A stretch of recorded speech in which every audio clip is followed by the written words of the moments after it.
Bonsoir, Nicolas Souchon vous en a parlé à l'instant, effectivement. Chose promise, chose due, on va tout de suite prendre la direction de Malabo. C'est la capitale de la Guinée équatoriale pour retrouver nos envoyés spéciaux pour une superbe soirée de boxe thaï en perspective. On va donc tout de suite prendre la direction de Malabo. Retrouver au pied du ring Philippe Velgue et Jean-Paul Baillet. Bonsoir messieurs.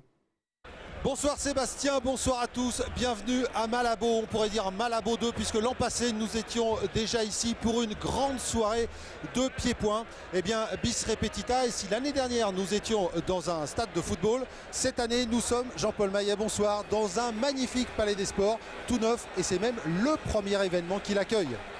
Oui, c'est l'inauguration carrément avec la boxe thaï, c'est pratiquement exceptionnel, c'est un fait unique, une étape très importante dans le circuit international mis au point par Sami Khepchi, avec maintenant comme étape Bangkok, Abu Dhabi, Las Vegas très bientôt, Paris et puis Malabo pour tout le continent africain. Un programme donc très international avec bien sûr nos Français, Yohan Lidong, Grégory Choplin, Yot Seng Klai, la grande star thaïlandaise que l'on ne présente plus. Et puis il y aura un championnat du monde qui va concerner un local, Assoumou, guinéo-équatorien, qui viendra ce soir disputer le titre WBC. Jean-Paul, une belle soirée en perspective. Oui, d'autant plus que Assoumou n'a pas choisi la facilité, il est carrément face à un Thaïlandais de haut niveau, de très haut niveau. Alors devant son public, il a choisi d'offrir une ceinture WBC, et puis on peut le dire, quelque chose, un championnat qu'on n'a jamais l'habitude de voir, en tous les cas sur le continent africain, c'est exceptionnel. Et puis soyez bien contents que la Guinée équatoriale se pose comme l'un des acteurs majeurs du sport africain, et entre autres avec le pied-point. On aura l'occasion d'en reparler tout au long de notre reportage, mais bon, tout de suite, place à la boxe et au spectacle avec le premier combat, et pour cela on va aller sur le ring retrouver Carlos, notre speaker. Carlos. Bonsoir mesdames et messieurs et bienvenue à Malabo, Guinée équatoriale. Buenas noches y bienvenidos a Malabo, Guinée équatoriale. Alors avec Carlos, vous l'avez entendu, qui a fait donc sa première annonce en français. Car il faut savoir que la Guinée équatoriale est un pays, Jean-Paul, qui est hispanophone. On parle plusieurs langues, effectivement. Alors on parle bien sûr l'espagnol, on parle le français, voilà. Donc bienvenue ce soir. Donc nous sommes dans le Palais des Sports, on vous l'a dit. C'est le premier événement qui a lieu dans ce Palais des Sports. Et c'est un événement de pieds-points qui va avoir lieu ce soir avec un programme assez riche, Jean-Paul, avec bien sûr nos Français, Yohan Lidong, dont on attend beaucoup, et puis Grégory Choplin, que l'on va découvrir, on l'a dit, Yot Seng Klai, la grande star thaïlandaise. Bref, que du beau monde ce soir pour la deuxième fois. La Guinée équatoriale qui a vraiment envie d'accueillir des événements sportifs. On aura l'occasion d'en reparler dans la soirée, mais là, il faut un gros effort sur le pied-point, Jean-Paul. Oui, les événements sportifs, effectivement, on sort du football, on ne va pas cacher la vérité plus longtemps, il va y avoir du très grand football bientôt en Guinée équatoriale, à Malabo, mais c'est vrai qu'on viendra sur ce sujet très important tout à l'heure avec le secrétaire d'État et le Premier ministre, justement. Sportivement parlant maintenant, parce qu'on est là pour un plateau quand même hors norme, avec une délégation thaïlandaise, Yot Seng Klai en tête, une délégation africaine bien sûr avec Assoumou, avec Colossa, le sud-africain, et puis les Français, Yohan Lidong, Grégory Choplin. On peut dire qu'il va y avoir de l'explosion sur ce ring qui est en train d'être chauffé par Carlos Whiteman, le speaker de la soirée. Rapidement, il attend pour rentrer l'Espagnol Manzi Powells qui va rentrer dans ce Palais des Sports. Palais des Sports, on vous l'a dit et répété, qui n'a toujours pas de nom, Jean-Paul. C'est assez extraordinaire, il n'a pas été nommé, tout simplement parce qu'il vient d'être terminé. Et en gros, allez, on peut le dire, on va un petit peu essuyer les premiers pas. Ah, ça sent encore la peinture, mais c'est magnifique, c'est un pays en pleine explosion, et c'est bien que Sami Khepchi ait choisi Malabo, la Guinée équatorienne, pour en faire la capitale africaine du pied-point dans son world tour qu'il est en train de construire, donc avec, je vous disais, Abu Dhabi, Las Vegas, Bangkok,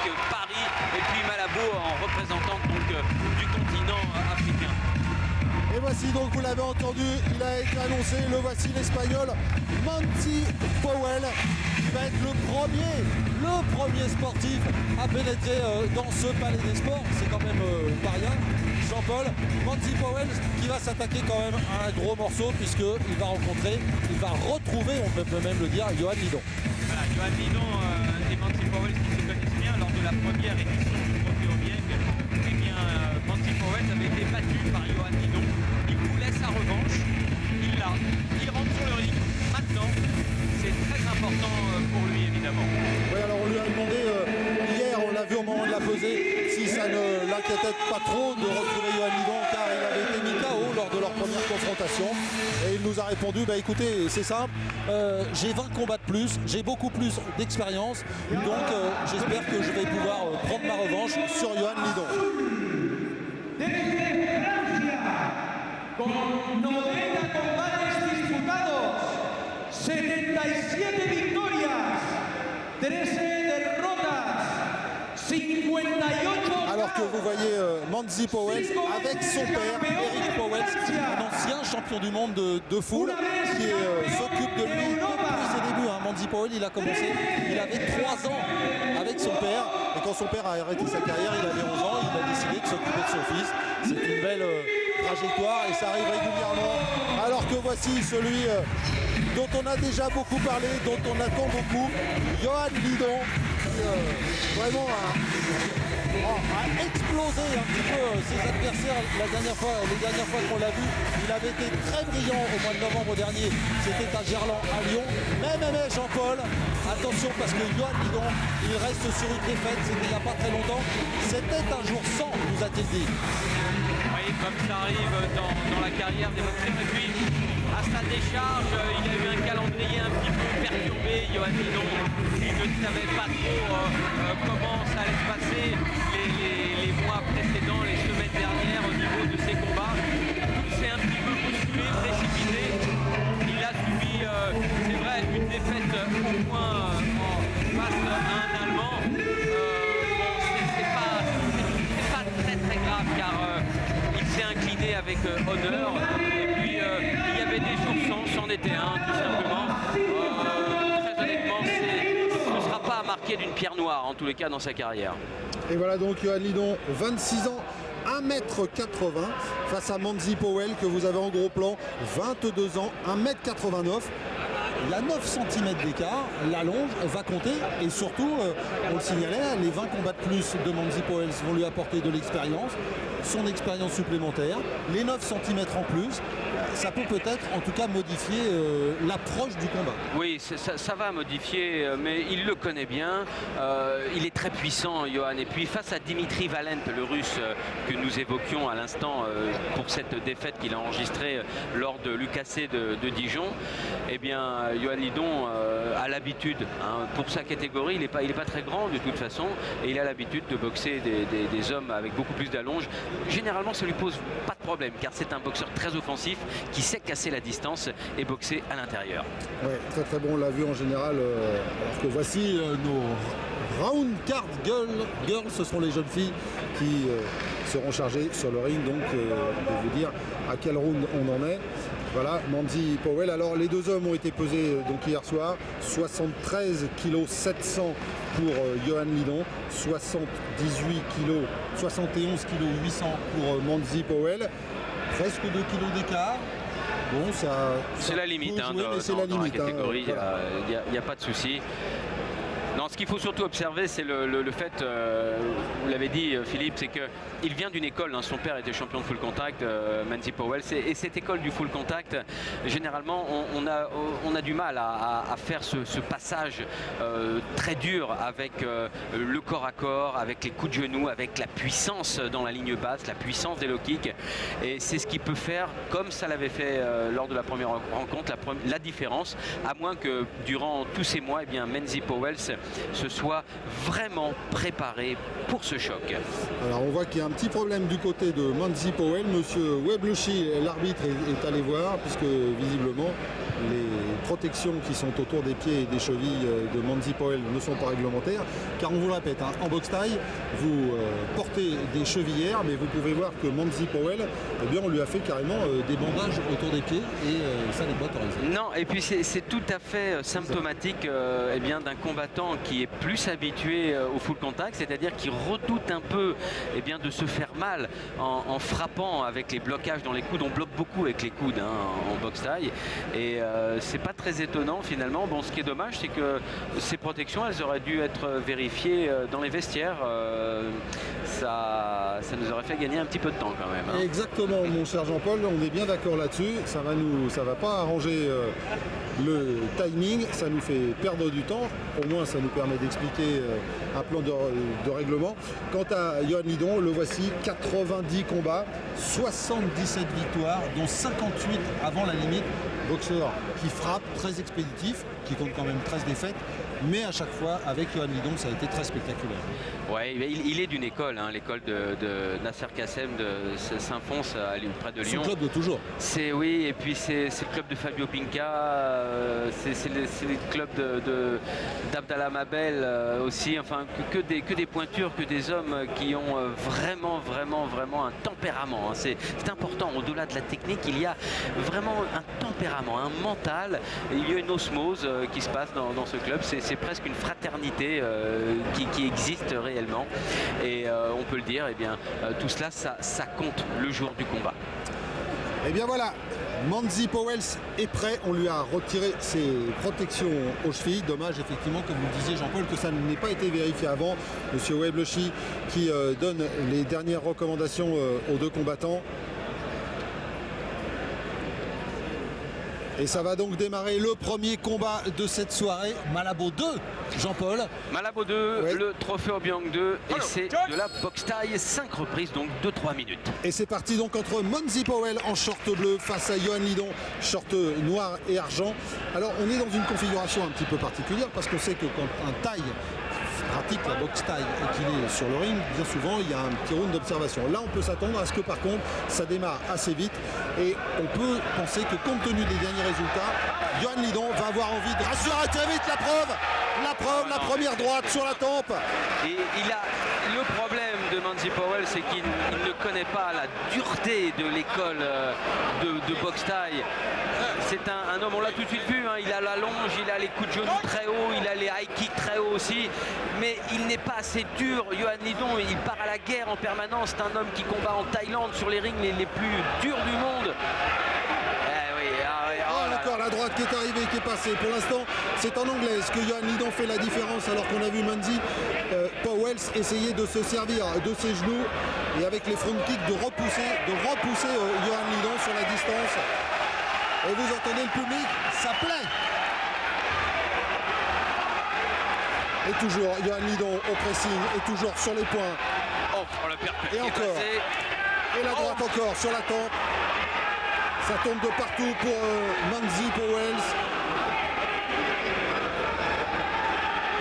Il va falloir résister à la tornade. Johan Lidon, le coup de genou de Manzi Powell. C'est bien ça. Il faut qu'il se serve de ces longs segments, Powell, s'il veut espérer survivre dans cette reprise qui a si mal commencé pour lui.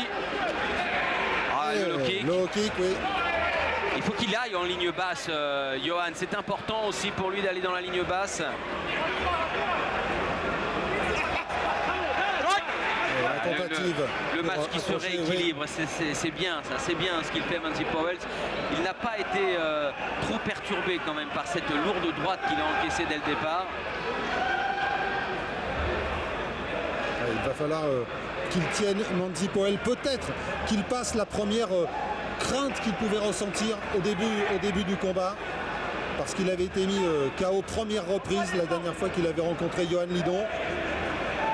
Et ça laisse forcément des souvenirs. Voilà, c'est bien, il va au contact Manzi Powell. Johan Lidon qui le laisse travailler un peu, qui ne veut pas rester sur un schéma que offensif, mais qui travaille bien là justement sur ses défenses, sur ses remises. Et Jean-Paul, Johan Lidon, pour l'instant, qu'on ne voit travailler pratiquement qu'en anglaise. Hein. c'est-à-dire avec les poings. On ne voit pas beaucoup travailler avec les jambes. Ah, il a vu que ça passait bien tout à l'heure, surtout la main droite. Il essaye de la préparer avec son jab. Là, la lourde main encore. Ah, on sent la puissance à chaque coup de Johan Lidon.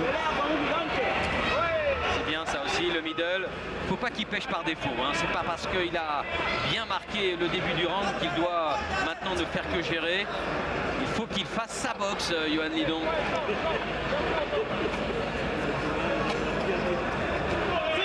Là, kick. Ouais, mais dans les gants. Wells dans les gants.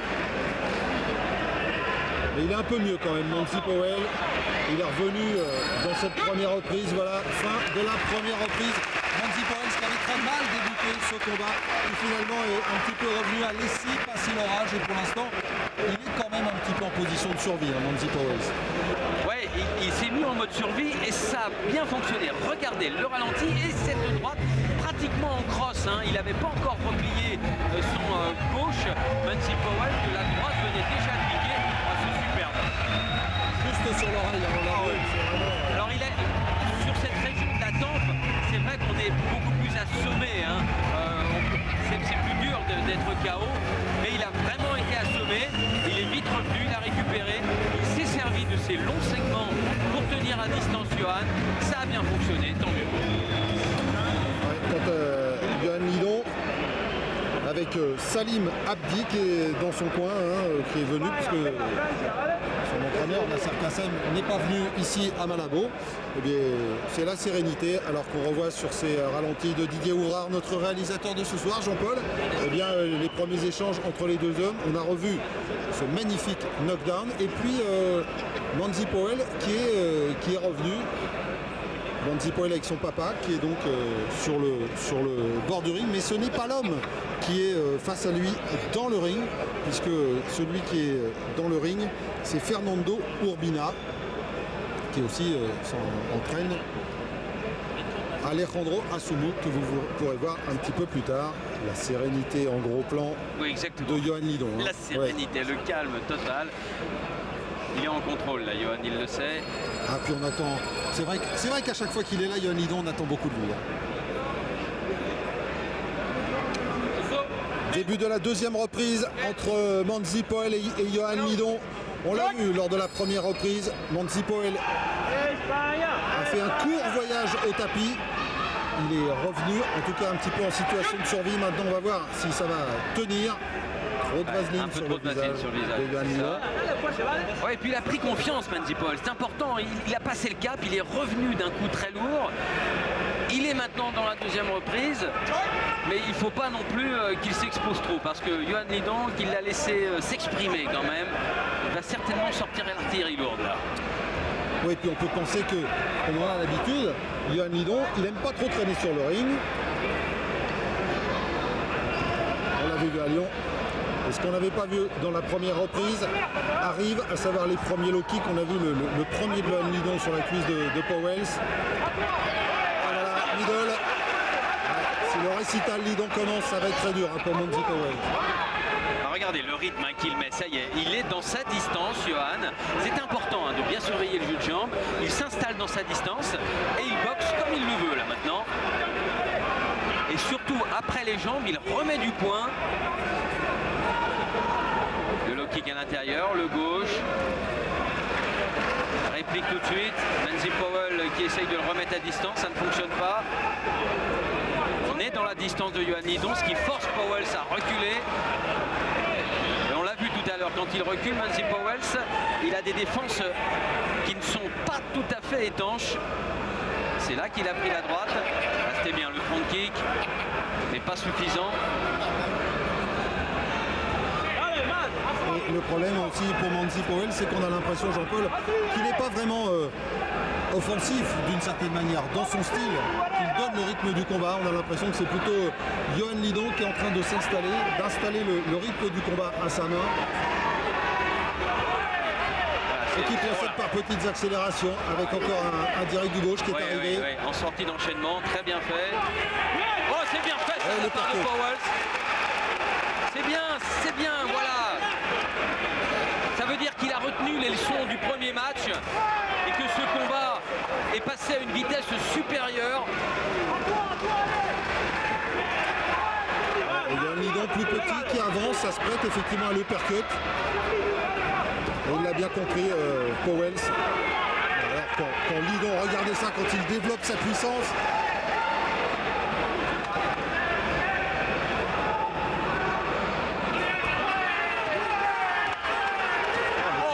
Le crochet droit de Johan Lidon, ça fait mal. Le coup de genou derrière, oui. Oh, ça tape encore, on est en clinch taille en plus. Et la droite qui est arrivée. Oh là, il a été secoué, Manzi Powell. Il a décidé d'accélérer Johan Lidon.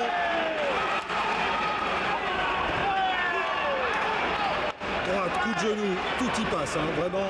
Ah, et puis là, on est dans le pur style taille. Alors qu'on l'a bien vu, Manzi Powell n'a pas de défense quand on en est au clinch. Au corps à corps, le uppercut. Tout seul. Et le coup de genou. Encore. Et fin de la deuxième reprise. Jean-Paul avec une énorme accélération de Johan Lidon en fin de reprise. Ah bah Powell qui est passé à l'essoreuse hein, directement pendant les 30 dernières secondes. Regardez. On va revoir ça, oui. La distance du Français qui rentre avec la lourde droite, qui va mettre encore le crochet, qui va lancer le genou après. Oh, ah, il ressort bien. Il a bien fait. Regardez le genou qui se prépare et qui monte.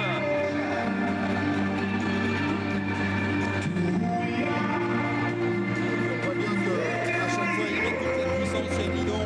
Et on voit Manzi Powell grimacer à chaque fois. Ouais, mais il s'en sort bien l'Espagnol, c'est important. Ouais, c'est bien qu'il soit revenu quand même.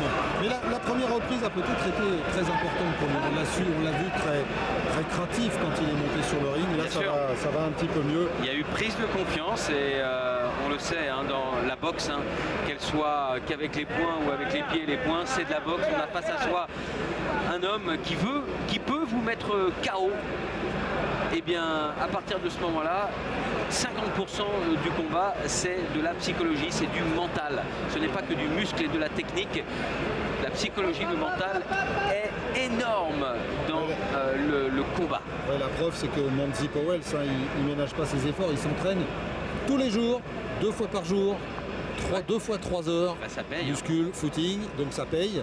Mais en même temps, on s'aperçoit que devant un homme d'expérience et un homme très dur comme Johan Lidon, il en manque encore peut-être un petit peu pour Manzi Powell, qui n'a que 22 ans, vous le rappelez. Son père dit de lui qu'il est en fait un diamant brut. Et c'est peut-être le plus grand espoir espagnol actuellement.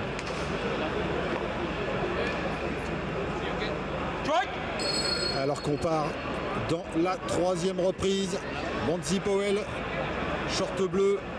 Johan Lidon, short noir. Un combat pour l'instant à l'avantage de Johan Lidon, bien sûr, puisque dans la première reprise, l'Espagnol est allé au tapis et on a vu l'énorme accélération de Johan Lidon en fin de deuxième.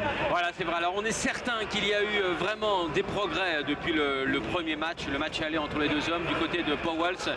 Mais la question subsiste, et vous l'avez posé Philippe, n'est-il pas encore un peu tendre? Et regardez ce travail sur la jambe d'appui de l'Espagnol de la part de Lidon, il l'a pas vu venir Powell, hein. Il a pas le radar encore, il n'a pas branché la wax là, hein, qui surveille pas tout, et c'est un problème pour lui parce que quand les genoux ils vont arriver sur les côtés, quand ils vont arriver aussi au niveau de son menton, car c'est une des spécialités des boxeurs de Nasser Kassem, eh bien il ne sera pas équipé pour se protéger. C'est un peu ce que je crains pour Powell. Oh, le travail au corps, c'est bien Johan. Et surtout quand il est coincé comme ça dans les cordes, et ça fait plusieurs fois que Johan Lidon arrive à coincer Manzi Powell dans les cordes, et il ne faut pas qu'il reste là, le boxeur espagnol. Parce que là ça devient une cible trop facile pour Johan Lidon. Ah, et puis là il y a la machine hein, qui se met en route. On sent qu'il passe des paliers, Johan Lidon, petit à petit. Il a pris la mesure, regarde, le low kick. Hein. La jambe avant gauche donc de Powell qui est très marquée au niveau de l'ischio-jambier, le muscle postérieur de la cuisse, très marqué. marqué. Ça veut dire que dans quelques minutes, eh bien, il va commencer à sentir que sa jambe s'engourdit. Ses appuis vont être modifiés. Et alors on sent Johan Lidon là qui cherche à chaque fois, on voit son œil, il cherche la faille, il cherche le trou pour pouvoir... il lui a fait mal. Il lui a fait mal. Ouais. Il lui a fait mal en bas. Depuis tout à l'heure, il le travaille au corps, il cherchait le ventre. Et c'est normal, il est très grand, Manzi Powell. La solution pour Johan Lidon, eh bien, c'est de mettre toute sa puissance au niveau de l'abdomen et dans la région du foie. Et pour la deuxième fois, Manzi Powell a été compté. Et on le sait, les coups pris en bas du corps font très très mal. On a énormément de mal à s'en remettre. Et il va falloir beaucoup de courage à Manzi Powell pour terminer cette reprise avec le coup de genou qui est encore arrivé. Et tout le travail de clinch. Voilà. Il ne les voit pas venir, Powell, les coups dans les jambes, les coups de projection, les déséquilibres, les frappes sur l'appui. Il construit tranquillement là. Johan Lidon, le front kick en bas encore pour faire mal, pour faire baisser les poings aussi. Et on l'a vu avec son direct du gauche, son petit direct du gauche, renforcé. Il se met à distance et il prépare bien sûr la droite. Fin de cette troisième reprise. Encore une très bonne reprise pour Johan Lidon. Alors que, eh bien, sous vos yeux, monsieur Ruslan Obiang, le monsieur avec la chemise léopard, secrétaire d'État au sport de la Guinée équatoriale à côté de Sadi Kepsi. Voilà, on vous le disait. Eh bien, on ira le voir tout à l'heure, il nous honore de sa présence et on aura l'occasion, il aura une petite annonce à vous faire. Alors que là, on revoit donc les ralentis. La frappe au corps, oui. Ah, ça fait mal, hein, là, juste dans l'abdomen. Policier aujourd'hui dont vous parlez, Jean-Paul, mise toute rouge de Manzi Powell. Et là, encore la frappe au corps. Ah, ça fait très mal, hein. Ça coupe, ça scie vraiment. Il a beaucoup de courage, hein, Manzi Powell, et en même temps, ce qu'il nous dit est vrai, il prouve que les 20 combats qu'il a disputés en plus, l'expérience, les 15 mois passés, lui ont donné un petit peu plus de fond, un petit peu plus de résistance. Même si honnêtement, Jean-Paul, on sent que Johan Lidon pour l'instant est à sa main, on peut dire. Il contrôle le match, Johan, et il a besoin d'un petit peu de temps car il a vu que cet homme était dangereux avec ses longs segments. Il a pris un gauche, il a vu que son genou au niveau du visage pouvait être très dangereux aussi. Alors, il sait, hein, Dimitri Valent, le russe, il a livré une dure bataille contre lui récemment. Il ne veut pas retomber dans le même piège. Alors, il assure, on ne peut vraiment pas lui reprocher. Il utilise la stratégie qui très certainement correspond la mieux à la situation du moment. Complètement, et puis il ne faut pas oublier que Johan Lidon a aussi une échéance très importante qui devrait arriver vers le mois de mars avec cette fameuse ceinture de TV7.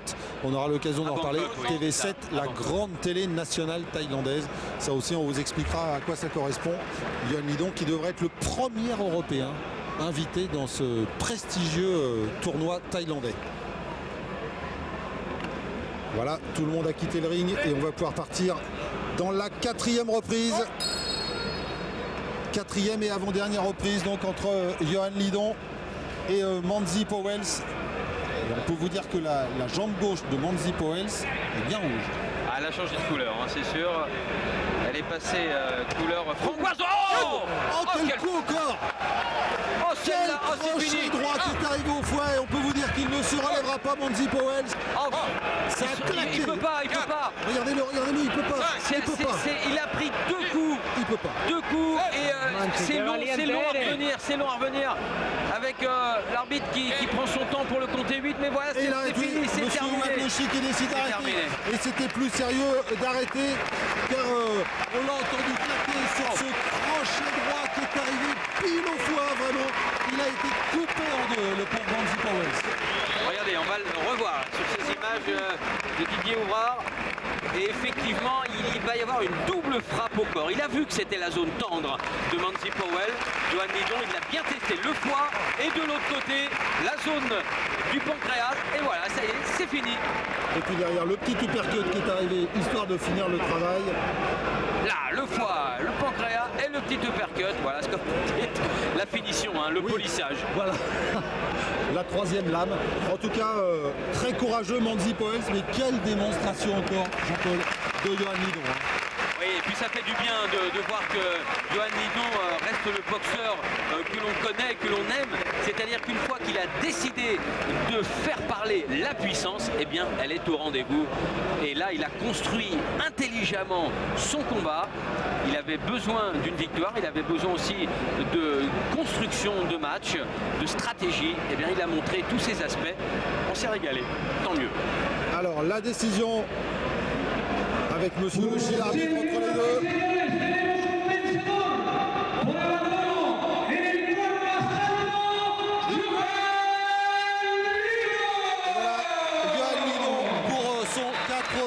Combat qui remporte sa 78e victoire, la 59e avant la limite. Johan Lidon qui nous a encore fait une démonstration ce soir.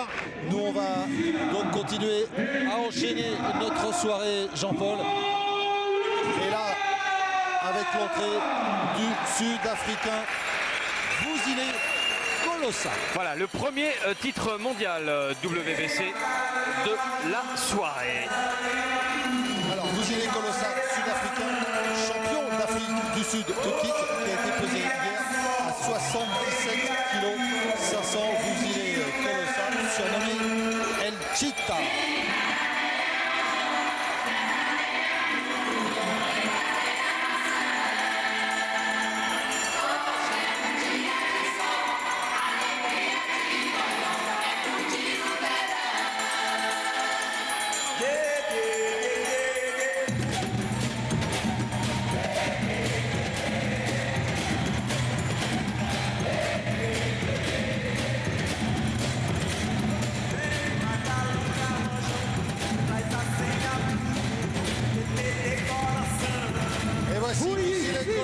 Champion d'Afrique du Sud de kickboxing qui va donc disputer le premier championnat du monde de cette soirée, championnat WBC des poids moyens, Jean-Paul.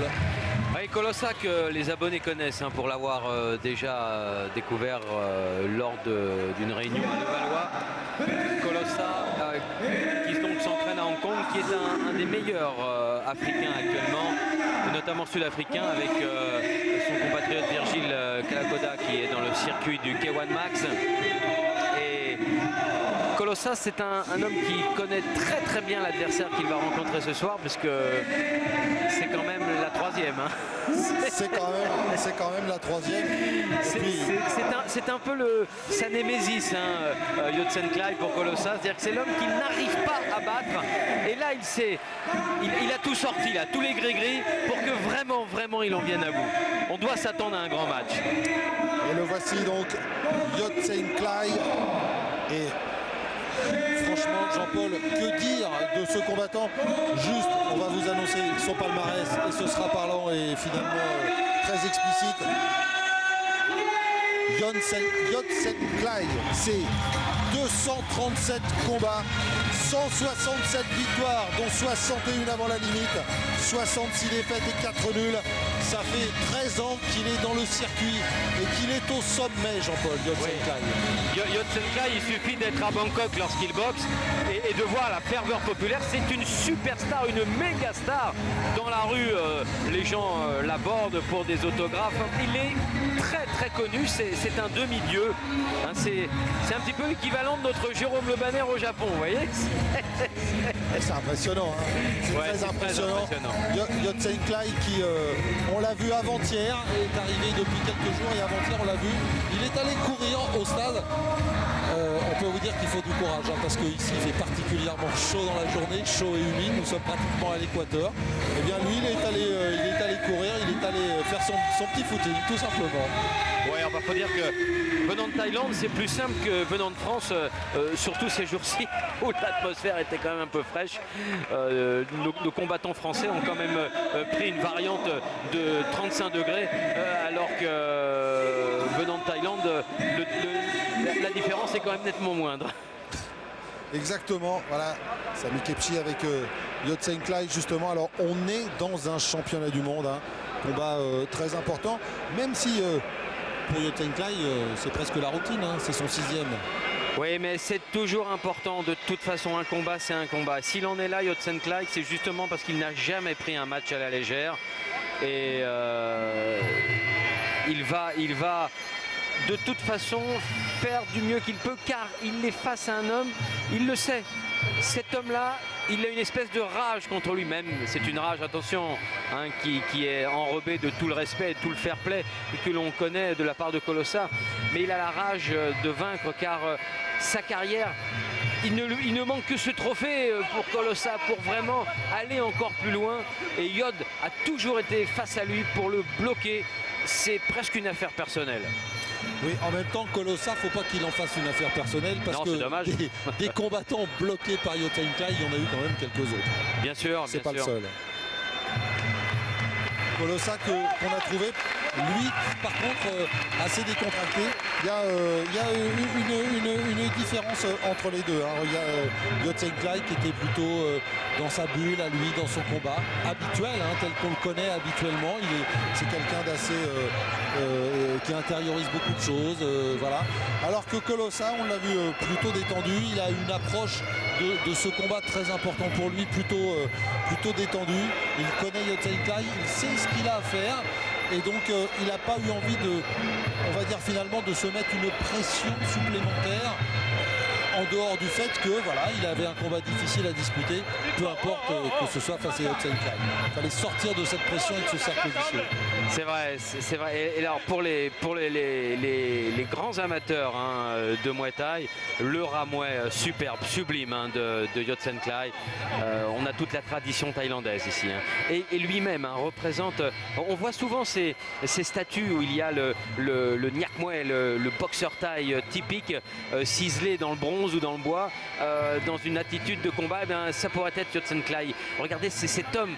On a l'impression qu'il a été sculpté dans la masse, hein, taillé dans un bloc. Les jambes, les cuisses, les mollets, le buste, tout ça, eh bien, ça participe d'une légende quelque part. Et pour Colossa, ça va être le plus difficile à surpasser. C'est-à-dire qu'on connaît les qualités du Sud-Africain, la rapidité, la précision, l'endurance. Mais là, il ne va pas boxer seulement un homme, il va boxer aussi un bloc de béton. Et c'est pas simple. Oui, c'est un bloc de béton mobile en plus, hein, parce que non seulement c'est un bloc Yotsenklai, mais en plus il est mobile. Regardez, il suffit de le voir, regardez ses cuisses, regardez ses mollets, regardez ses bras. Vraiment, c'est un bloc, c'est une tour, alors que face à lui, Colossa est finalement plus filiforme, plus longiligne. Les deux hommes ont été pesés hier et pourtant ils sont pratiquement au même poids. 77 400 pour Yotsenklai, 77 500 pour Colossa. Il y a 100 grammes d'écart. Mais quelle différence de morphologie. Ah, mais c'est bien cet affrontement aussi anatomique, morphologique, car on va se régaler là dans ce match. Le 3e pour les deux hommes. Et pour Yotsenklai, eh bien normalement il faut juste assurer, c'est-à-dire continuer à avoir la suprématie. Il a cette suprématie mentale déjà, hein, psychologique sur son adversaire. Mais Colossa lui monte en puissance, on le sait, hein, cet homme qui vit à Hong Kong a choisi... Quelle trajectoire, hein, pour Colossa. Oui, et puis il choisit ses sparring très consciencieusement ces derniers temps pour ce match-là. C'est parti. Et c'est parti donc entre Yotsenklai, le Thaïlandais en short rouge, on vous l'a dit, 237 combats, 167 victoires, dont 61 avant la limite.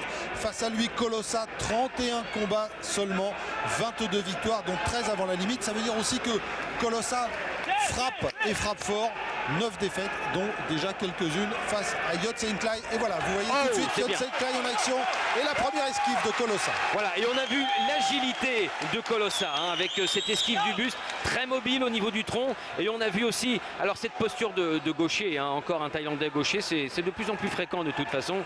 C'est pas du tout rare en boxe thaï, et puis même en boxe anglaise, on voit que c'est un phénomène qui prend de la proportion. Oh là là, les échanges, c'est du dur, attention, hein. C'est que là, on tire pas à blanc, hein. C'est du très très lourd là. C'est de la grosse artillerie entre les deux, tout ça dirigé par monsieur Sewang. Tac, Wekun, l'arbitre thaïlandais superviseur de cette réunion. Alors Yotsen Clay qui s'est jambe installé arrière en de Yotsen patron. Clay. Voilà, c'est lui qui avance, il est dans sa distance, il force Colossa à la défense. Il faut qu'il réagisse, Colossa, sinon il sait qu'il va être très très vite dans une posture de corps à corps, de clinch, où de toute façon il ne pourra pas avoir le dessus. Donc il faut qu'il boxe, il faut qu'il repousse Yotsen Clay, et pour cela il doit lâcher ses poings, il doit lâcher ses jambes. Ça veut dire aussi, Philippe, prendre des risques. Oui, et prendre des risques face à Yotsen Clay, c'est pas évident. Non, mais c'est pourtant nécessaire si on veut obtenir quelque chose. Et la tension est quand même montée d'un cran dans ce Palais des Sports. On l'a vu avec ce combat. Et on sent que sur le ring aussi, la tension est montée. Oh, la machine Yotsen Clay qui est en route, il avance tranquillement. Alors qu'il y a eu un très beau high kick de Colossa. Colossa qui est soutenu évidemment par le public africain ici. Le public de Guinée équatoriale. Et le low kick de Colossa. Oh là là là là, il y a le feu. Il y a le feu dans les gradins du gymnase de Malabo, du Palais des Sports. Oh, quelle ambiance! Yotsen Clay, le rouleau compresseur qui fait réagir Colossa. Colossa qui frappe, qui est soutenu par le gauche. Et c'est le point arrière le plus puissant de Yotsen Clay. Qui est arrivé, oui, sur Colossa. Regardez comme il asphyxie petit à petit. Il avance, toujours. On a l'impression que c'est un char d'assaut à l'abri derrière sa tourelle. Il est en train de charger les obus là. Et petit pas par petit pas, il avance et il fait reculer Colossa. Et Colossa qu'envoie des bombes quand même, mais c'est pas suffisant. C'est du Yotsen Clay, vous l'avez vu. Et le public qui est vraiment derrière Colossa qui aura fort à faire parce que, vous l'avez dit Jean-Paul et on l'a vu depuis le début, ça avance. Il avance Yotsen Clay tranquillement, sans se poser de questions, sans se poser de problèmes. Fabuleux. Regardez ici. Quelle sérénité. Regardez, il vient à sa distance, il esquive les coups, il remet les siens.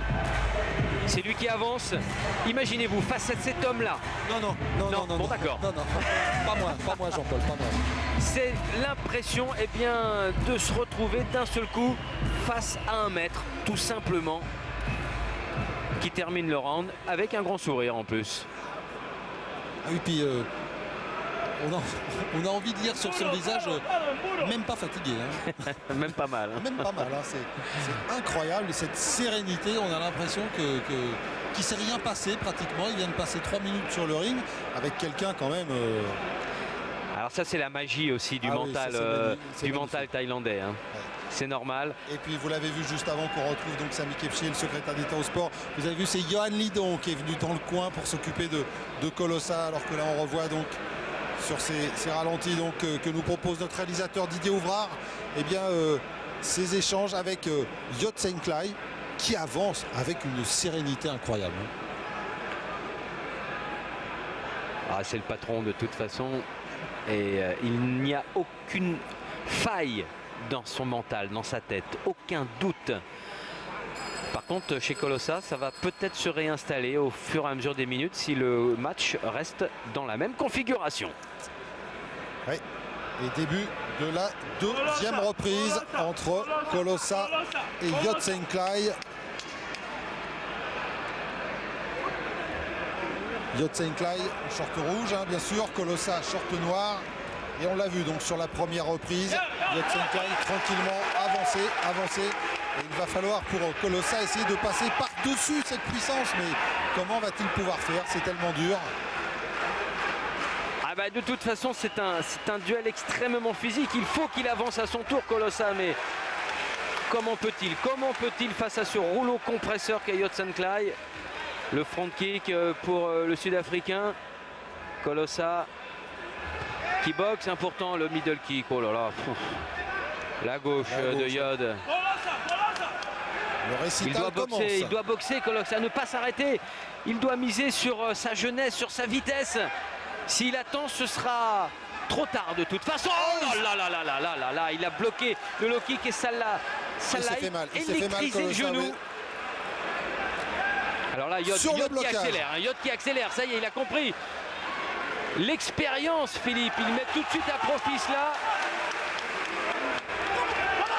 Et on l'a vu, il est resté en suspens Colossa et derrière Yodsenklai, eh bien en profite. Et bonne réaction de Colossa avec la droite. Et toujours les high kicks.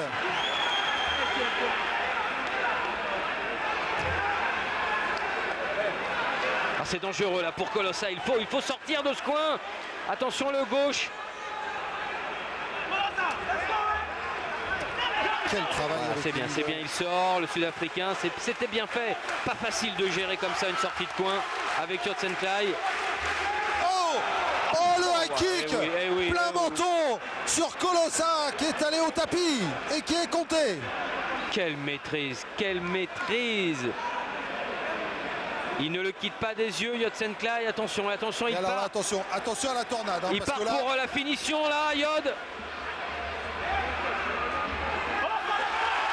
Colossa qui réplique et la droite qui est arrivée de Yodsenklai et les middle.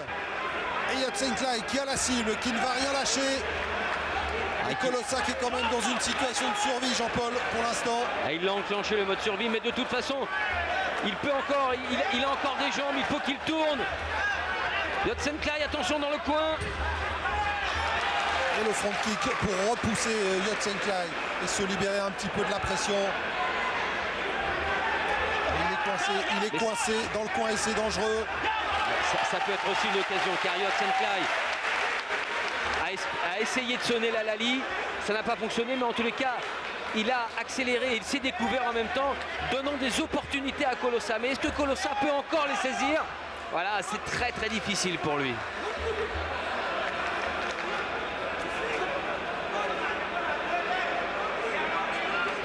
Front kick.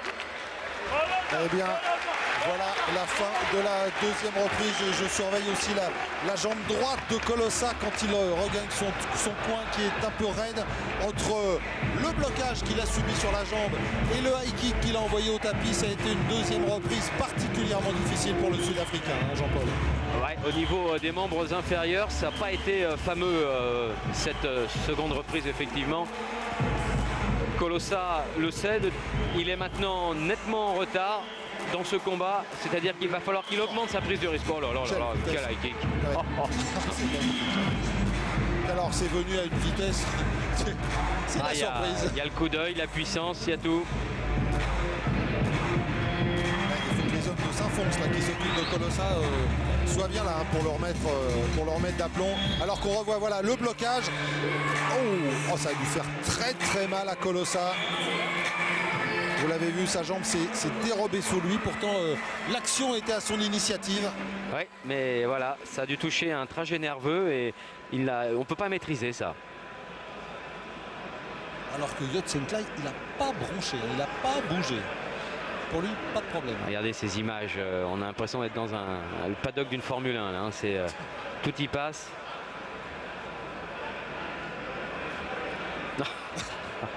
Ravitaillement rapide. Ouais, le rituel, bien sûr. Et derrière, c'est pas le même visage, c'est pas la même sérénité. Alors que voici l'arbitre en gros plan, monsieur Tawekun. Oui. Arbitre thaïlandais. Représentant de la WBC Muay Thai. Hein. C'est bien une grande fédération mondiale qui sanctionne les titres en Muay Thai pour mettre un petit peu d'ordre dans tout cela. Et c'est très très important ce qui est en train de se passer là au niveau du Muay Thai mondial.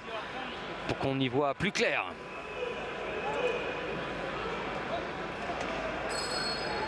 Et le début de la troisième reprise entre Vuzile Colossa en short noir face à Yodsenklai. Je sais pas pourquoi Philippe, j'ai failli rajouter la troisième et la dernière parce qu'on a du mal à imaginer qu'on puisse aller au-delà tellement le combat est monté en intensité dans le second round. Et Yod là qui met la pression encore plus, il augmente son travail de pressing. Bonne sortie du coin de Colossa. Colossa qui doit prendre davantage de risques sans tomber dans la bagarre qui ne peut pas lui être favorable.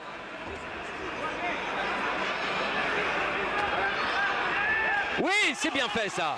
C'est sûr que sur la puissance, il aura du mal, Colossa, mais sur les réactions comme ça, sur la vitesse, il peut faire quelque chose.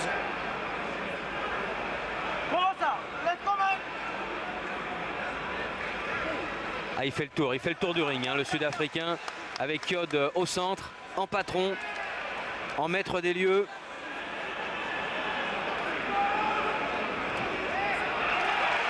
Quel travail avec les middle et les low kicks. Oh là, il s'est fait mal. Il s'est fait mal encore une fois, Colossa.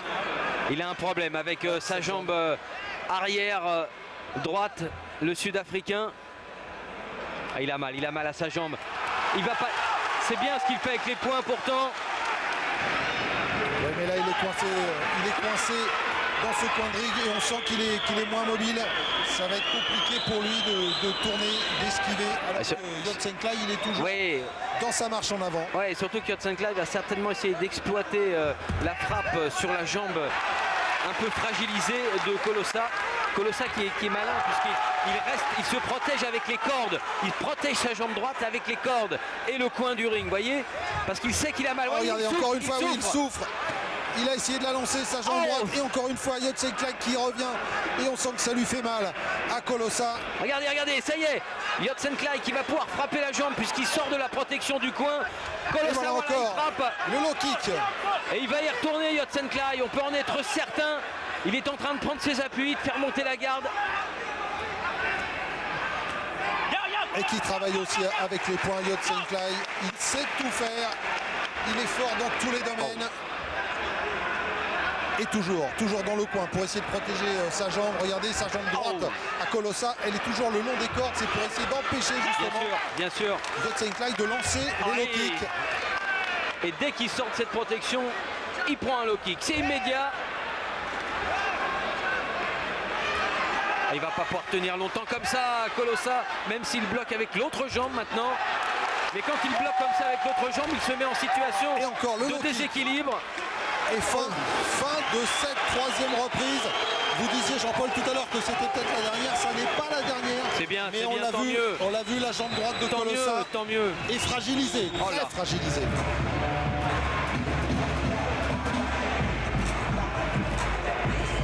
Alors, il va falloir quand même surveiller cette jambe droite parce que... Oui, Johan Lidon qui s'en occupe tout de suite. Hein. Oui, on l'a vu. C'est là qu'il a mal. Regardez, le gros plan sur justement la jambe, les jambes des deux boxeurs. Et ici, la frappe sur la jambe arrière. On la voit se vriller à chaque fois, sa jambe droite. Et vous savez, c'est extraordinaire la pression qu'on prend sur la jambe quand on reçoit un low kick d'un homme comme Yod Senklai.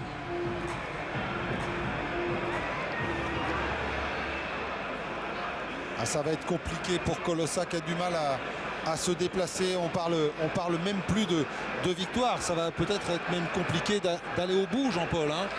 Ah, il va falloir. En tous les cas, il fait plaisir au secrétaire d'État du sport. Ça, c'est sûr. Et à Sami Khepchi aussi, organisateur. Il fait plaisir à tout le monde ici, Yod Senklai. Et Colossa aussi. Mais c'est vrai que pouvoir tenir encore 2 reprises... Ah, ça me semble presque être une gageure. Je ne sais pas comment il va... Ou alors, il va sortir des ressources absolument insoupçonnées.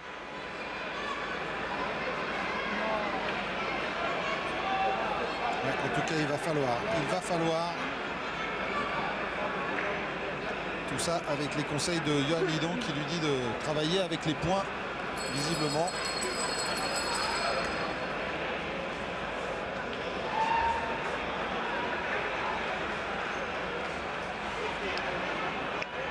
La 4e reprise de ce combat entre Yod Senklai et Colossa. Et on l'a vu lors de la 3e, la jambe droite de Colossa est abîmée.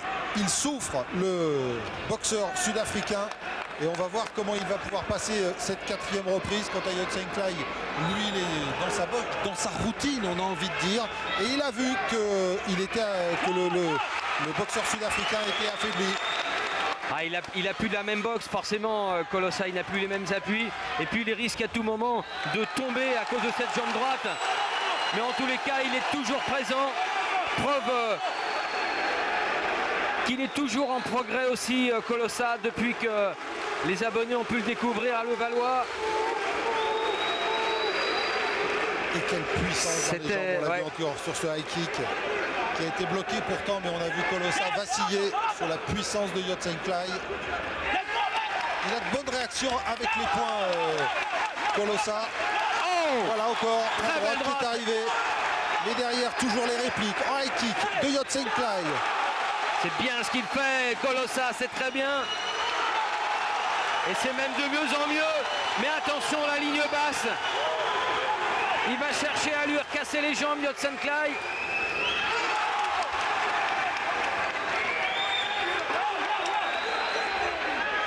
High kick qui passe à côté.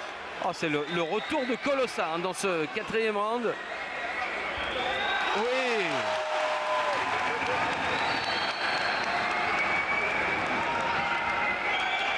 Et toujours le pressing du Thaïlandais.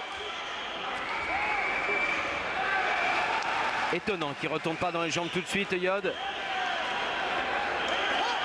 Il rentre un peu dans la bagarre que lui impose Colossa aussi. Oui, qui s'en sort bien avec les points. Hein, il a été un peu touché dans sa fierté. Yodsanklai, alors il veut répliquer coup pour coup avec les points.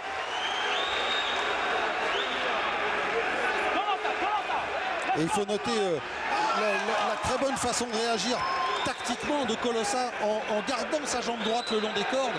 Bien évidemment, il empêche Yodsanklai de lancer les low kicks sur cette jambe droite et de finir de la briser. Et là, on travaille avec les points en anglaise. Et là aussi, c'est sur la puissance. Et le low kick en sortie pour Yodsanklai. Et toujours en reculant. Ah, on voit qu'il les a travaillés, ses gammes en boxe défensive, Colossa. Il était prêt pour ce pressing.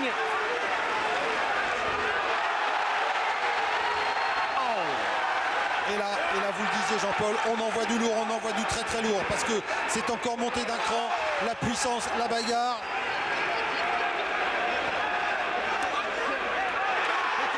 Et toujours ce travail sur les points. Il arrive à passer entre la garde de Yodsanklai, Colossa. Quelle réaction du boxeur sud-africain. Oh là là. Ah, c'est pas passé loin là encore. Et fin de cette incroyable 4e reprise, Jean-Paul, encore une fois. On avait très peur pour Colossa, et bien finalement, il est là, il tient. Avec le public debout, un standing ovation à la fin de ce round.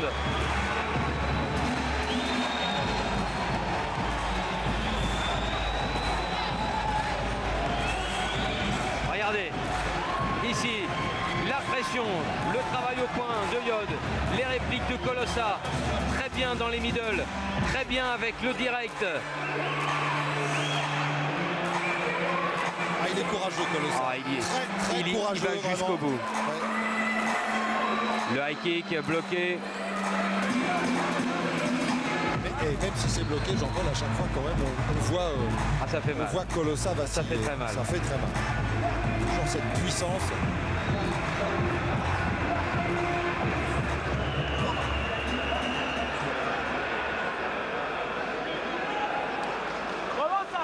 Colossa, let's go, man.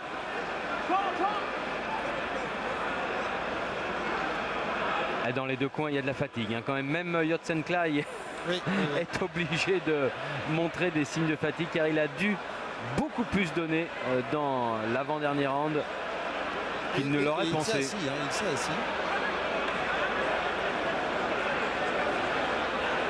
Alors que vous parlez de Formule 1 et de ravitaillement, là on est vraiment dans les stands hein, avec Colossa. On est dans le paddock.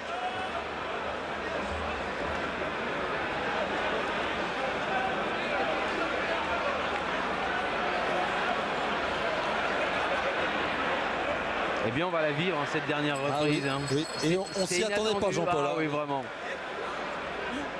C'est très inattendu. On pensait bien que ce combat n'irait pas au bout. Et bien voilà, on y est. dans la 5e reprise entre Yotsenklai, la star thaïlandaise, face au Sud-Africain Colossa. Alors, il ne faut pas oublier que Colossa est allé quand même une fois au tapis, une fois compté. Ça jouera beaucoup dans la décision finale. Mais on a cru qu'il ne pourrait pas tenir jusqu'au bout. Et bien finalement, il est là, il est encore là. Et on dispute cette 5e et dernière reprise.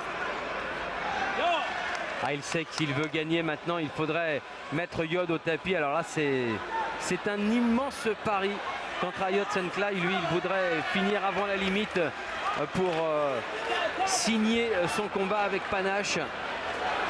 Voilà un peu l'enjeu de cette ultime reprise.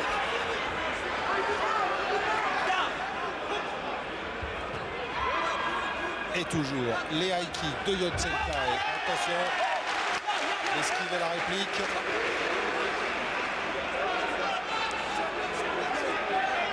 Et Colossa qui a su préserver pour l'instant sa jambe droite qui est toujours là. Jambe droite qui a été martyrisée tout à l'heure par Yotsenklai. Regardez Yohan Lidon qui entraîne, qui encourage le boxeur sud-africain. Et qui, quoi qu'il se passe dans ce combat, aura eu un courage vraiment énorme, Colossa, pour aller au bout de ces 5 reprises. Ouais, c'est pas simple pour lui. Et Yod qui s'est mis un peu en mode gestion, qui a cassé tout à l'heure son avance, qui est revenu au centre, invitant Colossa à revenir, c'est bien. Quelle série de Colossa, alors que le Thaïlandais a fait signe que ça lui avait absolument rien fait. La petite intox derrière de Yotsenklai. La puissance de Yotsenklai dans les high kicks et derrière, bien sûr, les bonnes réactions au point de Colossa, qui est rapide de bras, qui va vite. Et il peut quand même s'exprimer. Oui, il a saisi derrière la le réplique uppercut, encore. c'est bien fait.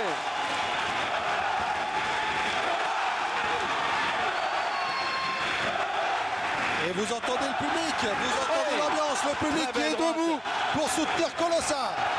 Ah, c'est pour l'inauguration de ce palais des sports, on ne pouvait pas rêver mieux ici à Malabo.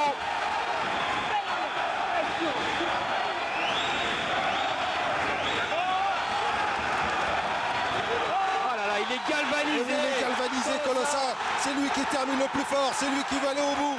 Et avec ses points, il est en train de faire trembler Yotsenklai, qui prend beaucoup de coups et qui visiblement ne revient pas. Yotsenklai qui a même été obligé de reculer. On ne l'avait pas vu une seule fois dans le combat pour l'instant reculer. Et ça l'a énervé, c'est lui qui revient là en ce moment. Il a encore touché, et fin de ce combat incroyable. Quel courage de Vuzile Colossa qui sera allé au bout de cette 5e reprise. Yotsenklai toujours aussi fort. Et franchement, Jean-Paul, en dehors du knockdown qu'on a vu tout à l'heure et qui pourrait coûter cher, eh bien ça va être quand même une décision assez serrée peut-être à rendre. Oui, décision serrée, d'autant plus qu'il y a aussi cet engouement, il y a tout le public qui est derrière l'Africain, le Sud-Africain. Exactement. Et je peux vous assurer que c'est pas simple, mais malgré tout, il faut rester froid, lucide quand on est juge. Et on va écouter ce verdict sereinement nous aussi. Oui, on vous rappelle les juges, monsieur Lechi, monsieur Devilliers et monsieur Mézine qui vont rendre la décision et on va rejoindre donc le milieu du ring.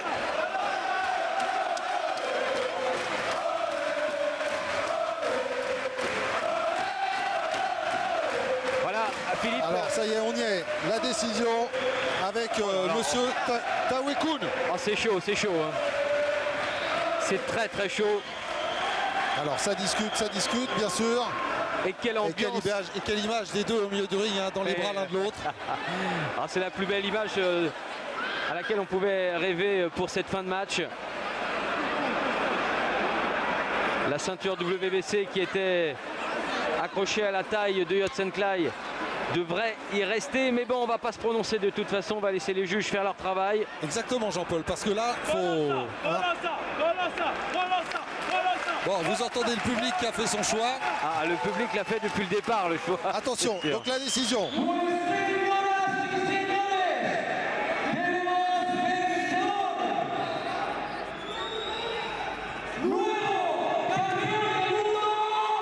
Et ça y est.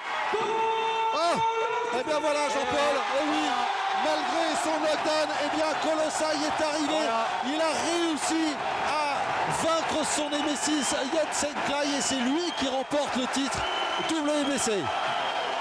Et ça va faire plaisir non seulement à tous les spectateurs que l'on voit maintenant, mais également à cet homme qui est à côté de vous, Philippe, le secrétaire d'État des sports de Guinée équatoriale. Exactement Jean-Paul, on va prendre un petit moment avec monsieur Ruslan Obiang, secrétaire d'État au sport de Guinée équatoriale. D'abord, merci de nous recevoir dans ce magnifique complexe tout neuf. On le disait en préambule avec Jean-Paul, c'est quelque chose d'important, le sport, et entre autres le pied-point en Guinée équatoriale en ce moment. Bon, je pense que le sport, c'est une chose primordiale pour le pays, pour la jeunesse, pour l'Afrique. Je pense que le combat qu'on a vu ici, le kickboxing, c'est une manière d'expression pour la jeunesse africaine. Voir comme les professionnels de kickboxing et ils font le combat. Et je pense que c'est une manière plus importante pour promotionner le pays. Alors justement, puisqu'on parle, vous parlez de promotion du pays et de la Guinée équatoriale, bien sûr, en 2011, vous aurez le sommet africain qui va se tenir ici en Guinée équatoriale, mais surtout en 2012, et vous pouvez nous en faire l'annonce, quel événement se prépare pour la Guinée équatoriale? Bon, je pense que tout le monde se connaît que 2012, c'est la CAN. Avec les frères gabonais, on va faire la CAN 2012. Je pense que les événements comme ça, ça c'est pour promotionner les deux pays. C'est pour montrer à le monde entier. Alors que regardez cette image, c'est Yodsanklai qui est venu vous saluer. Oui, je pense qu'il est perdu, il fait la démonstration de sportivité, la classe, c'est un champion. Et notre frère sud-africain, il a gagné ici. Je pense que tous les Africains, nous sommes campions pour la victoire de notre frère africain. Alors, je voulais revenir justement sur la Coupe d'Afrique des Nations, monsieur le secrétaire d'État. Donc, vous le disiez, Coupe d'Afrique des Nations co-organisée avec le Gabon. Vous recevrez le match d'ouverture. Le match d'ouverture aura lieu à Bata, la capitale économique. Et il y aura un groupe qui se disputera ici à Malabo, la capitale politique de Guinée équatoriale. Oui, bon, on a travaillé les deux COCAN de Gabon, Guinée équatoriale. Et on a travaillé beaucoup, on a parlé. Et finalement, on a laissé le match d'ouverture, c'est à la Guinée équatoriale, à Bata, à le nouveau stade de Bata. Et le match de clôture, c'est à Libreville. Et le tirage, c'est à Malabo et le congrès, c'est à Gabon. Je pense que les deux pays, c'est le pays frais. On travaille, il y a la compréhension avec les deux pays. On veut montrer à toute l'Afrique et à tout le monde que la CAN 2012, c'est une chose très très spéciale pour l'Afrique et pour l'Afrique centrale. Et puis avant que vous partiez donc avec Kolosai qui est venu nous rejoindre à côté, eh bien je suppose que vous êtes particulièrement fiers parce que juste après, on va accueillir quelqu'un de Guinée équatoriale, Alejandro Asumo, qui va disputer lui aussi un titre WBC mondial. Totalement, je pense que tout le monde qui sont ici, c'est pour notre champion guinéen qui se veut battre pour le titre de champion du monde. Et j'espère qu'il va gagner. Tout le monde il est là pour supporter le gouvernement, la population, tout moi. Et on attend qu'il va gagner. Merci monsieur le secrétaire d'État, bravo pour le complexe, l'organisation. Merci de nous recevoir, c'est un très grand plaisir. Et puis on va vous laisser regagner votre place avec Kolosai pour attendre Alejandro Asumo. Merci encore. Okay, merci beaucoup. Merci.